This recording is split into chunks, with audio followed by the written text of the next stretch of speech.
These two wheels are mounted on separate axles and supported by a frame, so that they can revolve freely at different speeds.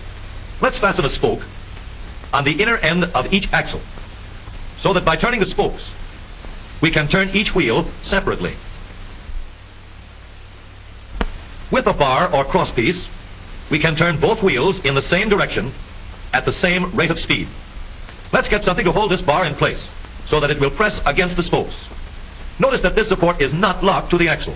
It turns freely. Now, we can spin the wheels by rotating the support. This is fine, as long as both wheels are able to turn at the same speed. But let's see what happens when we go around the corner. With this arrangement, we cannot drive one wheel faster than the other. And if we stop one wheel, the other wheel won't budge. Let's put this bar on a pivot, so that it can swing in either direction. Now, the bar can still turn both wheels at the same speed.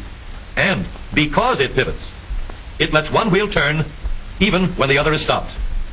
But if turned too far, the bar will swing around until it won't drive the spokes that turn either wheel. We need another crossbar and more spokes to carry on the job. When we stop one wheel, the crossbars will continue to push the spokes of the free wheel around. As long as both wheels are free to turn, the bars do not swing on their pivot, and the wheels move at the same speed. Now we have the working principles of a differential. To adapt the model for use in an automobile, we will have to make a few changes. In order to reduce the jerky action caused by wide spaces between the spokes, we will put in more spokes. Further filling in the spaces between the spokes gives steadier, more continuous action, and changing the shape gives firm, constant contact. Now we can make the gears thicker and stronger, and we have differential gears. The edges are cut so that they will fit together more smoothly and silently, and another gear is added to share the work of driving the axles. The principle is the same. In order to turn the support and drive the wheels, we can fasten a large gear here, connected by a smaller gear to a source of power. Notice that the power is connected to the differential at the center line. We can make our model more compact by moving the gears closer together. When we put our differential in an automobile, we have to leave room for the drive shaft, which carries the power from the engine. We may build the floor of the car above the drive shaft. But if we do, we won't have much room inside unless we make the top of the car high too.